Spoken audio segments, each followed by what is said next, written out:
nada a ver.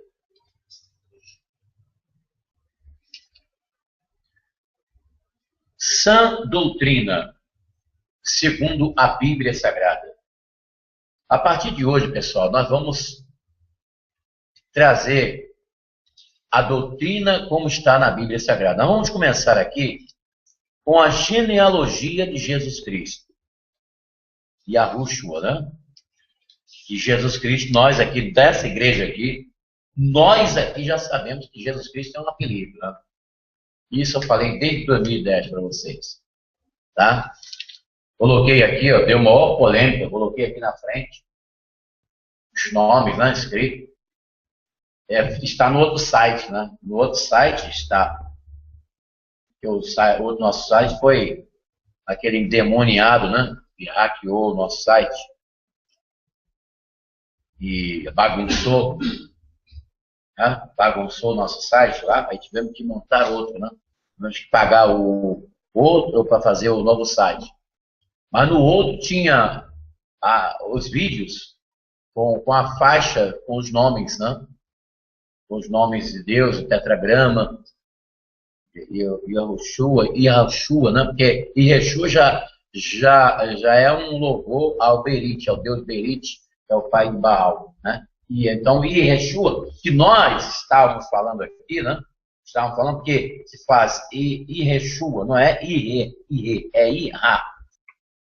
Yahushua, é com A, pessoal. Yahushua, é assim. Nós vamos aprender a pronunciar, viu? Um dia nós vamos seguir fora do ar, nós vamos ensaiar, fazer a articulação bilabial com a boca de como pronunciar o nome do nosso Salvador, que nós conhecemos por Jesus Cristo, que foi blasfemado pelas transliterações da Bíblia, pela tradução e transliteração, principalmente quando veio de São Jerônimo para cá. Entendeu? De São Jerônimo para cá que a coisa ficou pior, né? Depois que fizeram a tradução, que não foi bem 100% tradução, houve transliteração dos pergaminhos, papiro, ou seja, da Septuaginta, que é a versão primaz da Bíblia. A versão primaz da Bíblia é a Septuaginta. A segunda versão, que é a Vulgata, que é da Igreja Católica Apostólica Romana. E aí é que houve a transliteração, no meio das traduções, houve transliterações. E aí houve várias modificações, como nós já explicamos, os vídeos já estão gravados. Vamos lá. Genealogia de Jesus Cristo. Filho de Davi. Aqui nós vamos ver aqui no livro de Mateus, por exemplo, de onde o nosso Senhor veio, a linhagem, entendeu? Uma genealogia é como se fosse uma árvore, os ancestrais. Diríamos ancestrais, existe outra palavrinha aqui que eu para poder se guardar, né? São os ancestrais, né? Os judeus, eles são muito ligados em genealogias.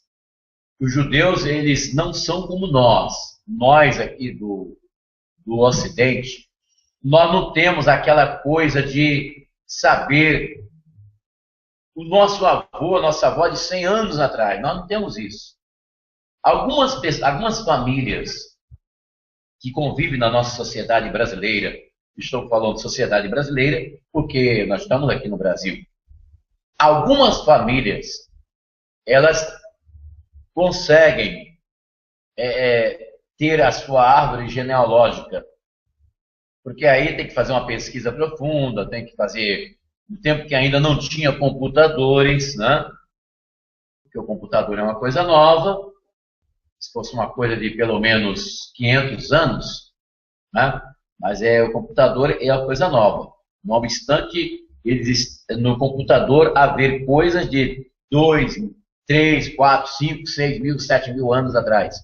Mas o computador é novo. Mas imagine, uma família comum, uma família que tem filho, que tem a filha, e uma família simples, e ela querer saber quem foi o seu avô, a sua avó, 100 anos atrás. Isso não existe. No meio dos plebeus, não? Ou seja, dos pobres, da família humilde, porque elas teriam mil coisas para se preocupar, isso aí é uma coisa que não passa na mente dessas pessoas. Só passa na mente das pessoas que têm dinheiro, das pessoas da média alta sociedade, é que tem essa iniciativa de querer saber seus ancestrais, a sua árvore genealógica, e acompanhar, né? ver os seus ancestrais. Entendeu? Já a família, uma família que ganha um salário mínimo, tem 2, 3 filhos, um homem comum, uma mulher comum, não tem essa ideia de querer saber, tá entendendo?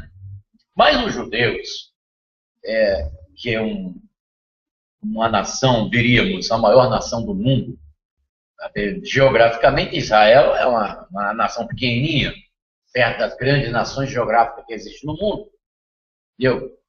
Mas em número de pessoas, diríamos que é a maior nação do mundo, judeus.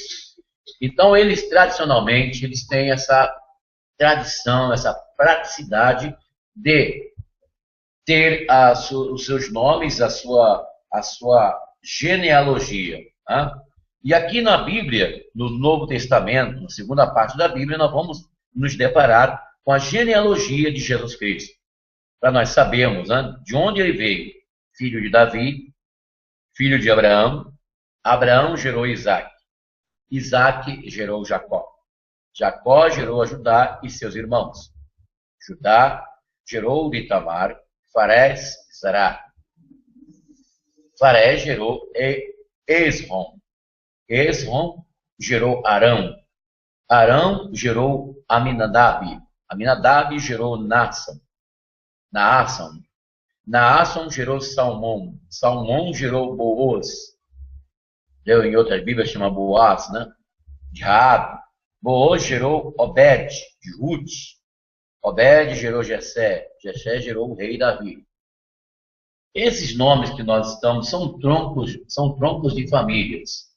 São troncos que às vezes estão ligados também a sacerdotes, a escribas. Essas pessoas foram pessoas ilustres, importantes na tribo de Israel, da família de Israel, né? O rei Davi gerou Salomão, daquela que fora a mulher de Urias.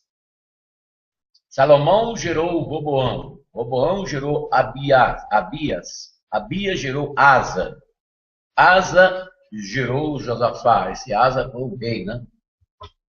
E se você lendo o Antigo Testamento, você vai ver o nome dessas pessoas. Você vai saber quem foi Naasson, você vai saber quem foi Esrom, quem foi Farés, né? Tamar, é lá no capítulo 38 de Gênesis. Ocorre ali uma coisa assim estranha, né? No capítulo 38 de Gênesis, acontece ali uma coisa muito estranha.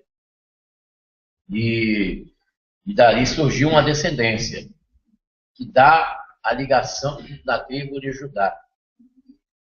E já que nós estamos falando em genealogia, eu sugiro que vocês leiam o capítulo 38 de Gênesis, que muitas igrejas cobrem aquele capítulo, não deixam o devoto se entranhar na história do que aconteceu no capítulo 38 de Gênesis.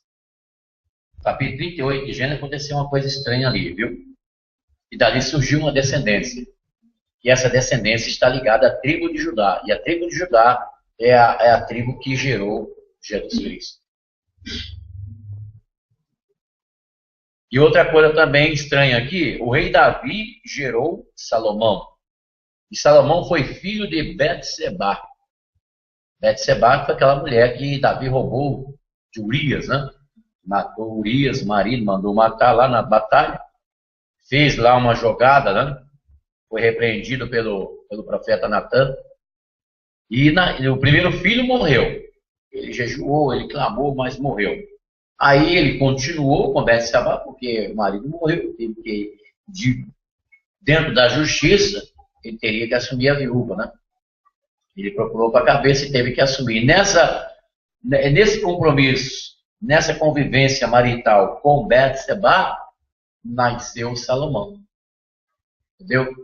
Nasceu Salomão. E interessante, que quando você lê o livro de Reis, você lê a história de Israel, você vai notar o seguinte, que Na realidade, quem deveria herdar o reino de Israel, quem teria que herdar, não seria Salomão. Porque Salomão foi filho de Betseba, que a Betseba foi a mulher que Davi roubou de Urias. Vamos aqui para o livro de Reis. Vamos ver aqui. Porque, na realidade, pessoal, o filho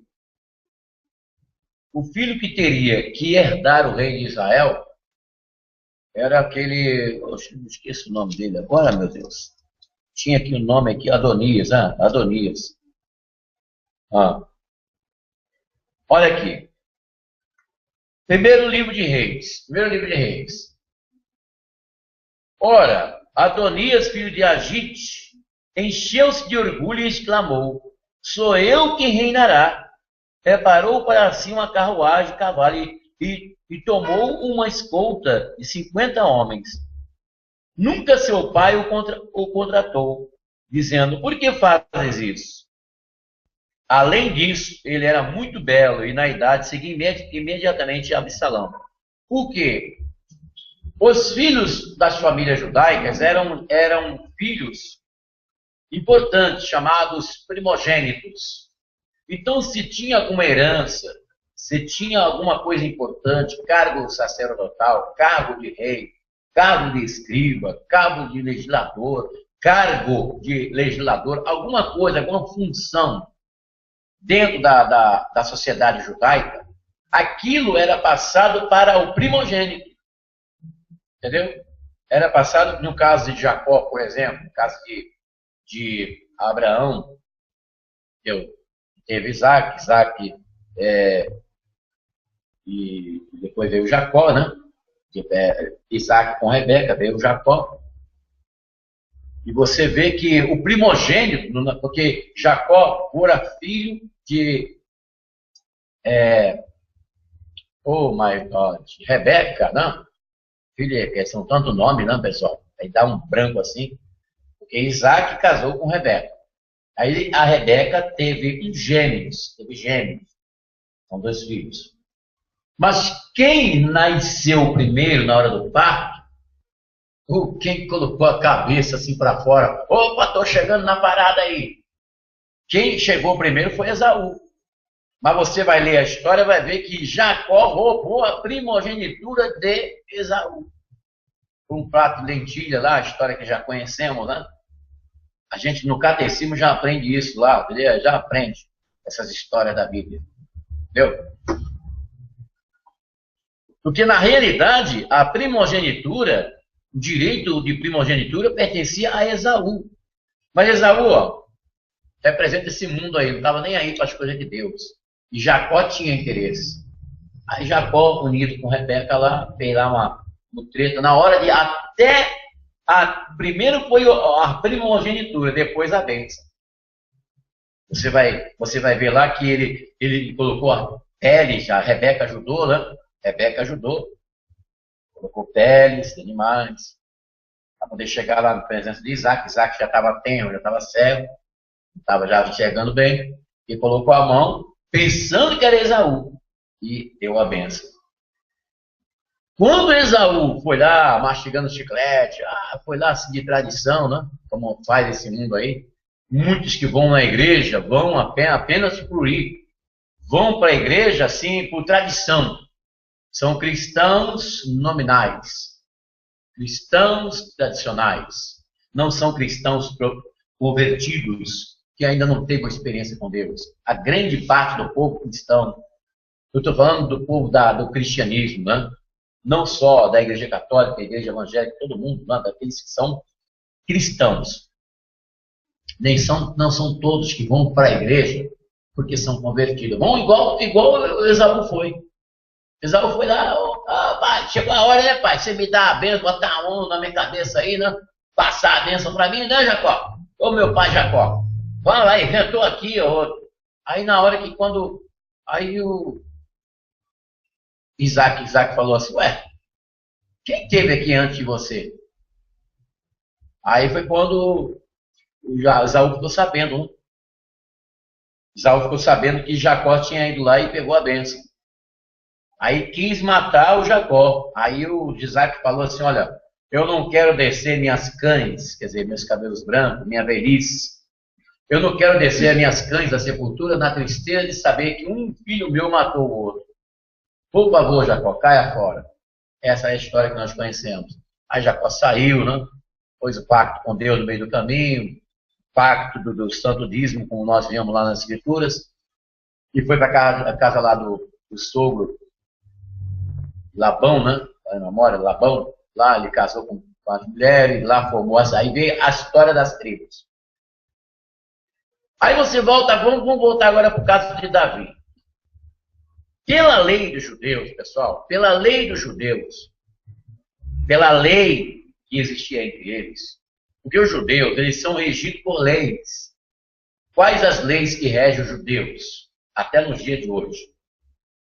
Lei cerimonial, leis morais e leis civis. Essas leis, que compõem aproximadamente quase 700, né? Parte delas nós podemos ver claramente no livro de Levítico. Se você quiser saber quais são as leis que regem a sociedade judaica no mundo inteiro, dos judeus, é só você ler o terceiro livro da Bíblia, livro de Levítico. Até o período menstrual da mulher existem regras para as mulheres se tratar com o marido. Existem regras até para as mulheres no período da menstruação. Eles são todos regidos por leis. E entre eles existia a lei seguinte. No caso do rei Davi, ele teria que passar o reino de Israel para Adonias.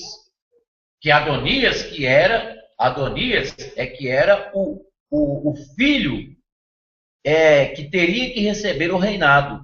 Até festa ele estava fazendo. Mas por que Davi não cumpriu essa lei de passar para Adonias? Resposta, segundo os estudiosos bíblicos, né?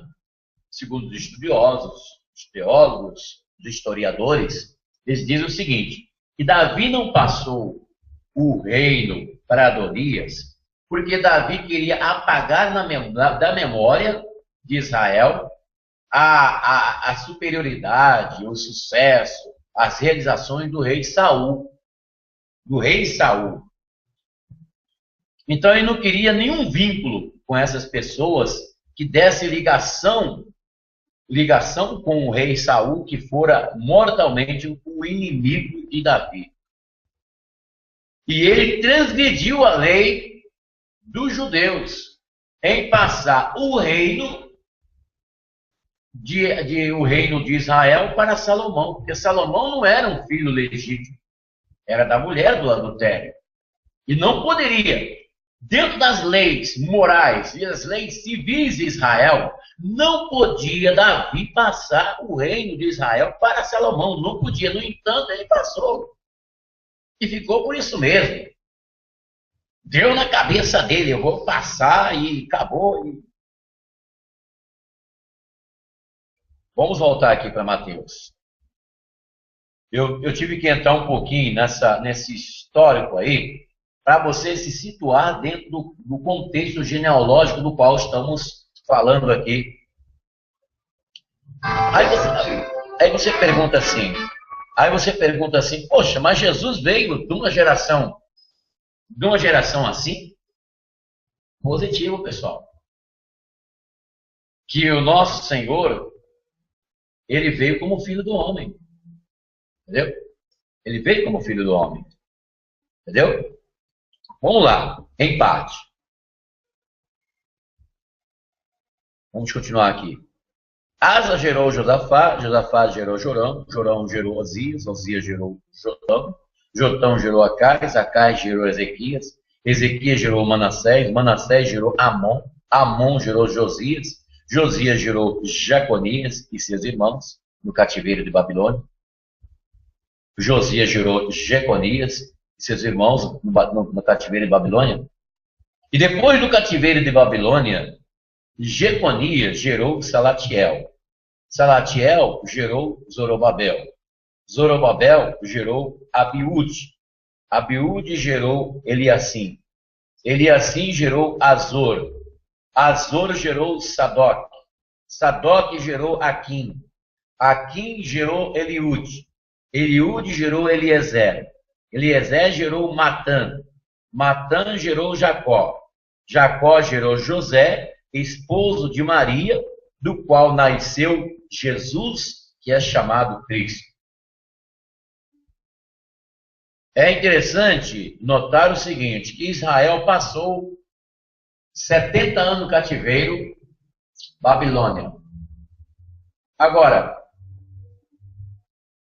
uma observação.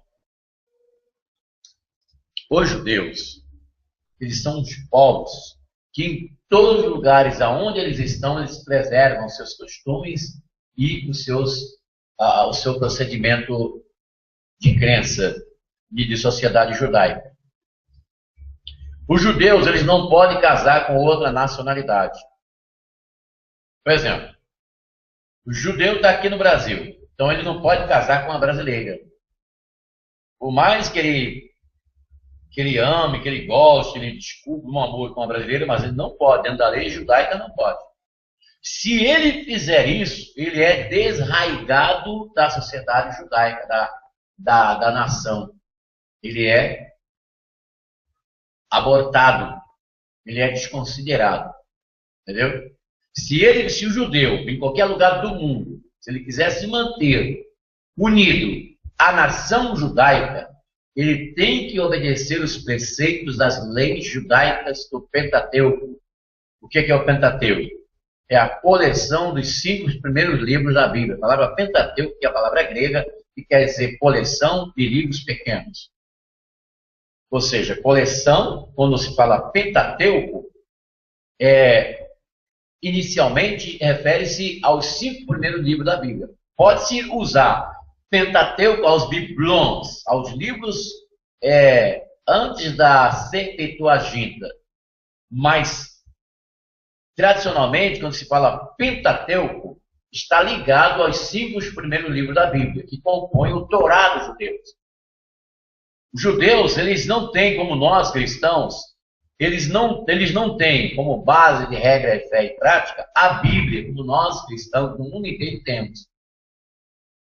Os judeus, a prática, ou seja, a fé deles é solidificada, é fundamentada, é baseada no Torá. E o Torá é a composição dos 5 primeiros livros da Bíblia. Entendeu? E quando eles foram para esse lugar chamado Babilônia, que hoje é o Iraque tem história, né? A história do Iraque você começa a ver desde lá de Gênesis. Entendeu? Porque lá em Gênesis você vê que o Jardim do Éden está próximo a quê? A Eufrates e Tigre, né? Ao rio Eufrates e Tigre. Fica ali próximo, né? Segundo a Bíblia descreve. Aonde houve a Torre de Babel? No Iraque, Babilônia. O primeiro governo humano, o primeiro anticristo, Herodes. O primeiro anticristo foi Herodes. Como nós já falamos aqui para vocês. Babilônia, geograficamente hoje, Iraque. Israel esteve lá por desobediência a Deus. Deus permitiu que eles fossem levados cativos para a Babilônia. Nabucodonosor, o primeiro imperador mundial, teve Hammurabi, mas o mais famoso, o mais poderoso, o mais eficaz, foi praticamente um Adolf Hitler daquela época, há 550 anos antes de Cristo, e foi este homem chamado Nabucodonosor, esse homem cruel, feroz, um homem que nós poderíamos comparar no nosso tempo com Nabucodonosor seria Adolf Hitler. E foram muitos judeus assassinados, a casa de Deus foi queimada, foi destruída, como descreve em Crônicas, capítulo 28. E o povo foi levado cativo para lá. Mas eles se mantiveram unânimes, só modificou o que? O idioma. O idioma judaico, ele foi fragmentado, como os estudiosos da Bíblia falam, lá em Babilônia. Foi lá que então que surgiu a nova língua do judeu chamada aramaico, que era a língua do nosso Senhor, pronunciava e se comunicava com os discípulos. Nosso Senhor falava em aramaico, né? E essa língua aramaica é uma língua que foi assim uma mistura da língua hebraica com a língua daqueles povos que estavam ali, que não eram somente os caldeus, né? Tinha outras nações que estavam ali, assim como aqui em São Paulo, nós temos aqui japoneses, né? Nós temos aqui americanos, temos judeus, temos aqui do lado mesmo tem um restaurante aqui de chinês, né? Às vezes eu passo aqui, às vezes estamos almoçando no restaurante, eles estão lá conversando lá em chinês. A gente não entende nada, absolutamente nada. Em inglês a gente aprende conhecemos algumas coisas, porque mesmo aqueles que não estudaram inglês, mas conhecem alguma coisa em inglês, né? Como service, em inglês, falava inglês, a pessoa já sabe o que é, né? Servir, a pessoa servir, outras coisas mais aí que as pessoas conhecem. Mas quando fala chinês, então tinha outras línguas ali em Babilônia. No entanto, surgiu a língua aramaica lá. Mas os costumes, as tradições se mantiveram. Agora, por que essa nação teria que ser a nação para trazer Jesus Cristo? Por que Israel foi uma nação que Deus preparou, que Deus marcou e preparou para trazer Jesus Cristo? E quando você vê o histórico dessa nação, quando você vê a genealogia de Jesus Cristo, você percebe que houve coisas assim que, no nosso ver, na nossa ótica, não deveria ter acontecido. Como, por exemplo, o caso que ocorre lá no capítulo 38 de Gênesis. Entendeu? O cara se finge para poder... o cara vai lá buscar uma mulher para o filho dele e a nora do próprio cara se finge de prostituta. E aí ocorre uma coabitação e dali surge uma geração e essa geração dá perpetuidade à tribo de Judá. Isso é um caso. Outro caso que nós, na nossa ótica, que nós vimos que não deveria ter acontecido é o translado do reinado de Israel para Salomão. Tinha 1000 motivos para não ser para Salomão, no entanto passou. E Adonias, sabe o que aconteceu com ele? Eu vou ler para você acreditar. Vou voltar aqui para Reis, porque esse assunto nós vamos continuar no próximo domingo. Eu vou ler para você acreditar o que aconteceu com Adonias. Porque se eu disser aqui, você não vai acreditar. Eu tenho que ler. Eu tenho que ler para você acreditar. Ora, eis que Adonias se proclamou rei, sem que o saiba o rei Davi. Imolou bois, bezerros, porque ele estava fazendo a festa dele. Ele estava fazendo a festa justa dele. Hã? Vamos pular aqui. A unção de Salomão. O sacerdote Sadoc desceu com o profeta Natã, Banaías, filho de Joiade, e fizeram montar Salomão na mula de Davi e conduziram a Giom. Tomou o sacerdote Sadoc no tabernáculo, chifre de óleo, e ungiu com ele Salomão. Capítulo 1 de 1 Reis, versículo 38 e 39. A trombeta soou e todo o povo pôs-se a gritar: viva o rei Salomão! Porque quem estava elegendo esse rei? Quem estava elegendo Salomão? Davi. Davi, pessoal. Aí o povo vai no orê, né? O Davi está elegendo, então vamos lá, vamos bater palma. Mas será que é Salomão mesmo? Depois toda a gente acompanhou o cortejo tocando flauta para dizendo. A história é o seguinte.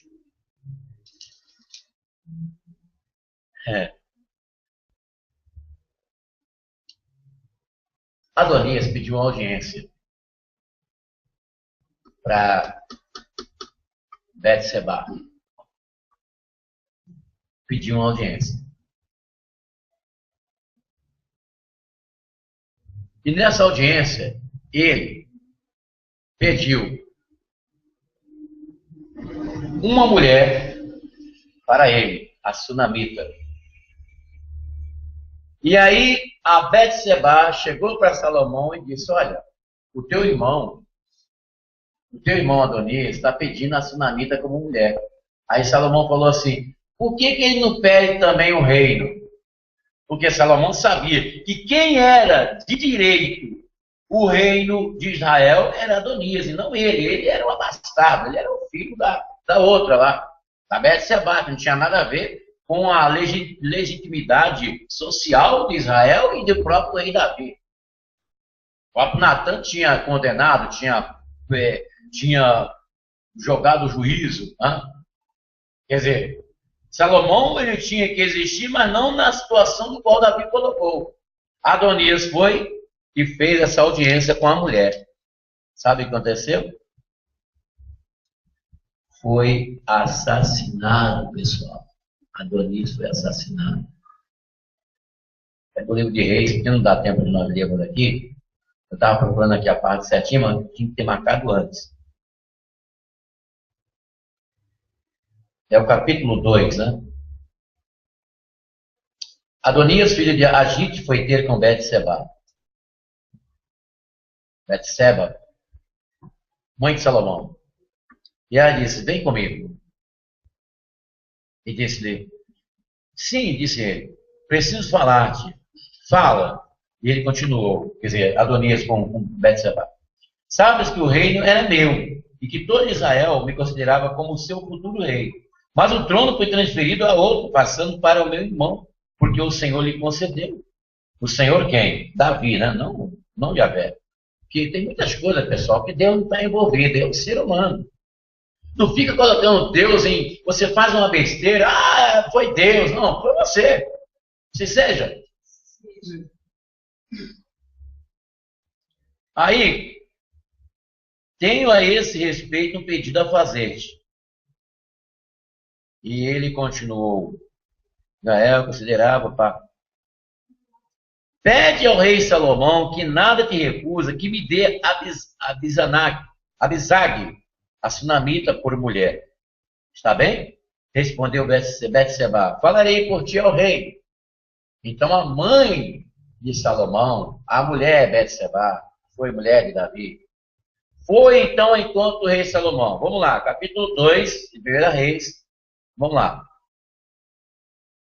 E o rei levantou-se para ir ao encontro e fez a profunda reverência, sentou-se no trono.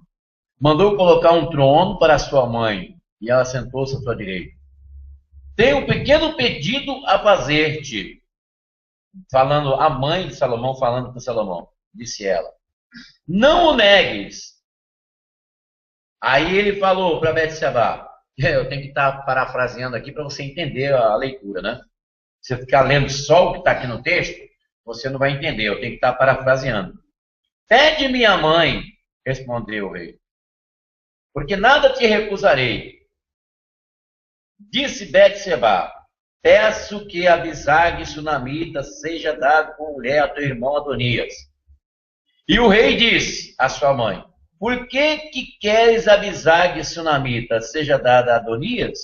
Pede também para ele o reino, que é meu irmão primogênito, assim como para o sacerdote Abiatar e para Joabe, filho de Sábia. Quer dizer, Salomão reconhecia que o reino pertencia a Adonias, porque ele era primogênito filho de Davi. Ele reconheceu aqui, ó. Jurou então o rei Salomão em nome de Deus. Qual é o Deus? Só Deus sabe, né? Só o Yahvé sabe. Dizendo: Deus me trate com o último rigor, se Adonias não pagar esta palavra com a sua própria vida. Pela vida de Deus que me estabeleceu solidariamente no trono de Davi, meu pai, e me fundou minha casa como tinha prometido, Adonias será morto hoje mesmo. E o rei Salomão enviou Banaías, filho de Joiada, para o matar, e Adonias morreu. Próximo domingo vamos continuar. Fique de pé. O Senhor esteja convosco. Essa é uma transmissão diretamente do Santuário Yahvé de Santo Amaro, São Paulo, capital, que fica localizada na Rua Desembargador Bandeira de Melo, número 513. Eu sou o Bispo Afonso Querubim. Nós estamos aqui na celebração da restauração da família, onde nós estamos expondo a sã doutrina da Bíblia Sagrada para você, em nome de Jesus. Na quarta-feira, nós teremos aqui, em nome de Deus, a lavagem, a celebração da lavagem das mãos da miséria, para arrancar da sua vida toda a amarração. Você que está vivendo uma vida financeira ruim, entendeu? As coisas estão amarradas, então você vai comparecer, nós vamos fazer a lavagem das mãos da miséria, para Deus libertar você da amarração, da miséria e da prosperidade para a sua vida, em nome do Senhor. E na sexta-feira, na continuação da crucificação do mal, nós estamos nesta celebração fazendo a oração da crucificação para abençoar a sua vida, libertar você das forças das trevas, das forças do mal. Também estamos ministrando uma palavra falando sobre as seitas que existem no Brasil. Estamos falando sobre as seitas mais fortes que existem no Brasil, com a intenção de orientar e mostrar aos devotos e a você que nos assiste, que nos acompanha pela internet, o que significa os ensinos, as doutrinas, os fundadores dessas seitas. O objetivo é esclarecer e mostrar, e para que os nossos devotos e aqueles que seguem o nosso Senhor Jesus Cristo não venham misturar a sua fé cristã com os ensinos e doutrinas dessas seitas. Esse é o objetivo. Queremos dar o nosso abraço a todos aqueles nossos irmãos e irmãs que são de outras religiões, que são do espiritismo, que são pessoas budistas, que são pessoas que praticam outra fé, porque nós vivemos num país democrático e temos a liberdade de expressar a nossa fé e a nossa religião. Quando nós falamos sobre as seitas, estamos aqui não no intuito de querer massacrar e desrespeitar a crenças alheias, mas o objetivo é esclarecer e mostrar para os nossos devotos e para aqueles que nos acompanham que não se pode misturar a fé cristã, o cristianismo, com outras filosofias, com outras crenças, com outras doutrinas, com outros dogmas. Nós estaremos nesta sexta-feira na Rua Desembargador Bandeira de Melo, 513, realizando a celebração da libertação, da crucificação do mal, em nome de Jesus. E você que nos acompanha no YouTube, você vai colocar aí o seu nome, ou seja, você vai clicar para você ficar inscrito no nosso canal. Aliás, não precisa nem colocar nome, é só clicar nessa parte vermelha que está escrito aí, inscrever-se. Quando você dá você clica lá, na parte lá, naquela mãozinha assim levantada, tá? Você dá um joinha lá para nós, você estará colaborando para a divulgação do nosso vídeo na internet. Todos aqueles que fazem parte do seu Facebook, dos seus segmentos sociais da internet, vão receber o nosso vídeo. Se você clicar ali, clique ali para o nosso vídeo ser divulgado na internet. Nosso muito obrigado. Até o próximo encontro. A qualquer momento eu vou estar por aqui, trazendo para você a palavra de Deus.